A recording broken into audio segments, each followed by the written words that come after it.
friends, இன்னைக்கு நம்ம சேனல்ல சூப்பரான ஒரு அட்டகாசமான அரச்சுவிட்ட சாம்பார் ரெசிபி தாங்க பார்க்க போறோம். நம்ம ஹோட்டல்லையும் கல்யாண வீடுகளையும் வைக்கிற சாம்பார் எவ்வளவு டேஸ்டா இருக்கும் அதே மாதிரி நம்ம மெத்தட்ல வைக்க போறோம். இந்த அரச்சுவிட்ட சாம்பார் ரெசிபி எப்படி பண்றதுன்னு பார்க்கலாம். இது பண்றதுக்கு கொஞ்சம் லேட்டா தாங்க ஆகும். ஏன்னா நம்மளே சாம்பார் மசாலா ரெடி பண்ணி அரைச்சு வைக்க போறோம். இது கடையில் விற்கிற மசாலா சாம்பார் மசாலா எதுவுமே சேர்க்க போகிறதில்ல, நம்மளே மசாலா ரெடி பண்ண போகிறோம். ஓகே, இப்போ எப்படி செய்கிறதுன்னு பார்க்கலாம். தேங்காய் 3 டேபிள் ஸ்பூன் அளவுக்கு எடுத்துக்கோங்க. இப்போ வெந்தயம், சீரகம், தனியா, மிளகு, கடலைப்பருப்பு இதெல்லாம் தனி கரெக்டாக எடுத்து வச்சுக்கோங்க. காஞ்ச மிளகாய், பூண்டு ஒரு தட்டில் எடுத்து வச்சுருக்கேன். இப்போ புளி சின்ன லெமன் சைஸ் அளவுக்கு ஊற வச்சுருக்கேன். ஒரே ஒரு முருங்கைக்காய், கத்திரிக்காய் கடைசியாக நம்ம கட் பண்ணி வதக்கிக்கலாம், இல்லைனா கருத்து போயிடும். இப்போ அந்த சாம்பாருக்கு டேஸ்ட்டு கொடுக்கக்கூடிய இந்த சின்ன வெங்காயம் கொஞ்சம் நிறையாவே சேர்த்துருக்கேன். நான் 1/4 கிலோ அளவுக்கு இருக்கும். தோரம்பருப்பு நான் எப்போவுமே ஊற வைக்கிற மாதிரி 4 பேருக்கு ஊற வச்சுருக்கேன். நான் 20 நிமிஷம் ஊறிட்டுருக்கு. இப்போ இதை வறுத்து அரைச்சிடலாம். ஒரு பேனில் நான் 1 டீஸ்பூன் அளவுக்கு நெய் சேர்த்துக்கோங்க. நெய் சேர்த்தா தான் இதுக்கு நல்ல ஒரு வாசனையாக இருக்கும். நெய் சேர்த்து நம்ம இந்த சாமான்கள்லாம் வறுக்க போகிறோம். நம்ம நெய் சேர்த்து வறுக்கிறதுனால நல்ல ஒரு டேஸ்ட்டு கொடுக்கும். 1 டீஸ்பூன் இல்லைனா 1.5 டீஸ்பூன் அளவுக்கு நெய் சேர்த்துக்கலாம். இப்போ 1 டேபிள் ஸ்பூன் அளவுக்கு கடலைப்பருப்பு சேர்த்துக்கோங்க. கடலைப்பருப்பு நல்லா வாசனை வரணும். சிம்மிலேயே வச்சுட்டு நல்லா வறுத்துக்கலாம். கடலைப்பருப்பு நல்லா பொன் வறுவலாக வறுத்துக்கோங்க, கருக விட்டுறாதீங்க. அப்புறமேட்டுக்கு சாம்பார் அந்த கருகின வாசனை அடிச்சிடும். அதனால் கடலைப்பருப்பு மிதமான தீயிலேயே நல்லா பொன் வறுவலாக வறுத்து எடுத்துக்கலாம். நல்லா வறுத்ததுக்கப்புறமா 1 டேபிள் ஸ்பூன் அளவுக்கு நான் தனியா சேர்த்துக்கோங்க. தனியா நல்லா வாசனை அடிக்குது. இப்போ நம்ம வரமிளகாய் சேர்த்துக்கலாம். 4லிருந்து 5 வரமிளகாய் சேர்த்துருக்கேன். வரமிளகாய் சேர்த்ததுக்கப்புறமா சீரகம் 1 டீஸ்பூன் அளவுக்கு போதும். மிளகு 1/2 டீஸ்பூன் சேர்த்துருக்கேன். 1/4 டீஸ்பூன் வெந்தயம் சேர்த்துக்கலாம். வெந்தயம் அதிகமாக சேர்க்கக்கூடாது, அப்புறம் கசப்பு தன்மை அதிகமாக ஆகிடும். இதில் 4 பூண்டு சேர்த்துக்கலாம். பூண்டை தோலை உரிச்சிட்டு சேர்த்துக்கோங்க.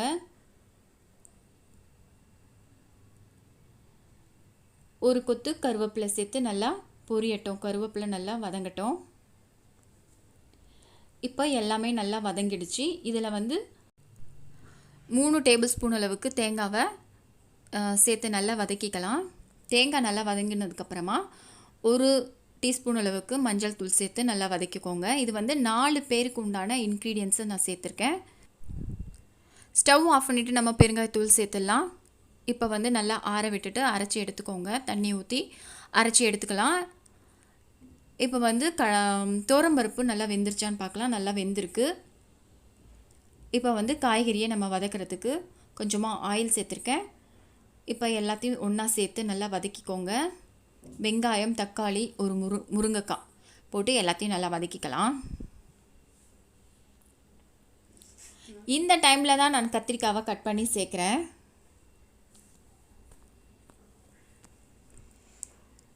இந்த டைமில் நம்ம கத்திரிக்காவை சேர்க்கும்போது முழுசாகவே இருக்கும். நமக்கு ரொம்ப உடஞ்சி கரைஞ்சி போகாது.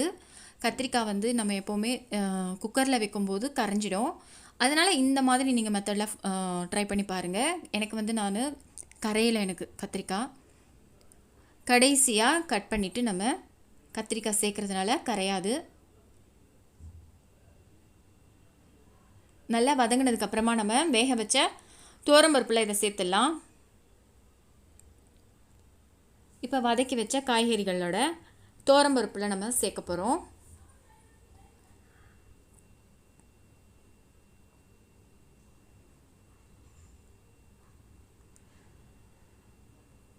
ஒரு விசில் வந்தால் போதும். ரொம்ப விசில் வர விட்டுறாதீங்க, அப்புறம் காயெல்லாம் குழஞ்சி போயிடும். கொஞ்சமாக தண்ணி சேர்த்துட்டு நம்ம மூடி வைக்க போகிறோம். ஒரே ஒரு விசில் வந்துட்டால் போதும், கரெக்டாக இருக்கும் நமக்கு. இப்போ ஒரு கடாயில் நம்ம எண்ணெய் சேர்த்துக்கலாம். ரீஃபைண்ட் ஆயில் சேர்த்துக்கலாம். இது கடுகு தாளித்து விட்டுக்கலாம். கடுகு தாளிச்சிடுங்க. வெந்தயம் போட்டுக்கோங்க. காஞ்ச மிளகாய் ஒரு 4 காஞ்ச மிளகாய் போட்டுக்கிட்டு பெருங்காயத்தூள் சேர்த்துட்டு நான் வந்து பெரிய வெங்காயம் வந்து நல்லா சாப் பண்ணி வச்சுருக்கேன். ரொம்ப பொடிசாக கட் பண்ண வேணாம், ஓரளவுக்கு கட் பண்ணிக்கோங்க. வெங்காயம் நல்லா வதங்கினதுக்கப்புறமா கருவேப்பிலை சேர்த்துக்கலாம். இப்போ எல்லாம் நல்லா வதங்கிடுச்சு. இப்போ அரைச்சி வச்ச மசாலாவை சேர்த்து நல்லா வதக்கிக்கலாம். இப்போது வறுத்து அரைச்சி வச்சுருக்கோம் இல்லையா, அந்த மசாலாவை நம்ம சேர்க்குறோம். தண்ணி கொஞ்சம் சேர்த்து நல்லா வதக்கிக்கோங்க. எண்ணெய்லாம் நல்லா பிரிஞ்சு வர வரைக்கும் நம்ம கொஞ்சம் வெயிட் பண்ணலாம்.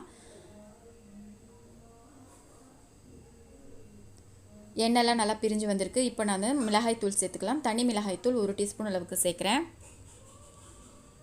சேர்த்துட்டு நல்லா வாசனை போகிற அளவுக்கு நல்லா வதக்கி விட்டுக்கணுங்க. இப்போது கரைச்சி வச்ச புளியை இதில் சேர்த்துக்கலாம். ரொம்ப அதிகமாக புளி சேர்த்துடாதீங்க, கம்மியாகவே அளவோடு சேர்த்துக்கலாம் நம்ம புளி. அப்புறம் புளிப்பு அதிகமாக இருந்ததுன்னா நம்ம குழம்பு மாதிரி ஆகிடும். இப்போ எண்ணெய் நல்லா பிரிஞ்சு வந்ததுக்கப்புறமா குக்கரில் நம்ம வேக வச்ச காய்கறிகள், பருப்பு எல்லாத்தையும் சேர்த்து இதில் சேர்த்துடலாம். இப்போ பாருங்கள், நம்ம ஒரு விசில் வச்சுருக்கிறதுனால முருங்கைக்காய், கத்திரிக்காய்லாம் ரொம்ப வேகாமல் கரைஞ்சி போகாமல் இருக்குது. இந்த மாதிரி தான் இருக்கணும், இதுதான் கரெக்டு. ஒரு விசில் வச்சுக்கோங்க, கரெக்டாக இருக்கும். இப்போ இதுக்கு தேவையான உப்பு சேர்த்துக்கலாம். உப்பு நம்ம இன்னும் சேர்க்கல இல்லையா, உப்பு சேர்த்துக்கலாம். இப்போது இதுக்கு தேவையான அளவு உப்பு சேர்த்துக்கிட்டு நல்லா கலந்து பாருங்கள், உப்பு கரெக்டாக இருக்கான்னு பார்த்துக்கலாம், செக் பண்ணிக்கலாம். ஒரு 5 நிமிஷத்துலேயே ரெடி ஆகிடும் நமக்கு சாம்பார். அதே மாதிரி காய்கறிகள்லாம் வதக்கணும் இல்லையா, வதக்கும்போது ரொம்ப நேரம் வதக்க வேணாம், லேசாக வதங்கினா போதும். வதக்கிட்டு நல்ல பருப்பு வெந்ததுக்கப்புறமா நம்ம இந்த காய்கறி வதக்கினதை குக்கரில் வச்சுட்டு ஒரு விசில் மட்டும் வச்சுக்கோங்க. ஒரு விசில் வச்சுட்டா நமக்கு கரெக்டாக இருக்கும். ரொம்ப அதிகமாக 2 விசில் வச்சிட்டிங்கன்னா கரைஞ்சி போயிடும் காய்கறிகள்லாம். இப்போ நம்ம கத்திரிக்காய், முருங்கைக்காயெலாம் கரெக்டாக நமக்கு கரையாமல் முழுசாகவே இருக்குது. அவ்வளோதான். இப்போ ஸ்டவ் ஆஃப் பண்ணிடலாம். ஸ்டவ் ஆஃப் பண்ணிவிட்டு கொத்தமல்லி தூவி இறக்கிடுங்க. இது முருங்கைக்காய், கத்திரிக்காய் இல்லாமல் எந்த காய்கறிகள் கூட நீங்கள் சேர்த்துக்கலாம், பிடித்தமான காய்கறிகள் கூட நீங்கள் சேர்த்துக்கலாம். இதே மெத்தடில் ட்ரை பண்ணி பாருங்கள். உங்கள் வீட்டில் இருக்கிறவங்களும் அடிக்கடி விரும்பி கேட்பாங்க, இந்த மாதிரி சாம்பார் வைங்க அப்படின்னுட்டு கேட்பாங்க. அடுத்த ஒரு சூப்பரான ஒரு ரெசிப்பியில் பார்க்கலாம். இந்த வீடியோ உங்களுக்கு பிடிச்சிருக்குன்னு நினைக்கிறேன். பிடிச்சிருந்தா உங்கள் ஃப்ரெண்ட்ஸ், ரிலேட்டிவ்ஸ் எல்லாருக்கும் ஷேர் பண்ணி விடுங்க. மறக்காமல் சென்னை லஞ்சுக்கு சப்ஸ்கிரைப் பண்ணுங்கள். இந்த வீடியோ பார்த்த அனைவருக்கும் நன்றி.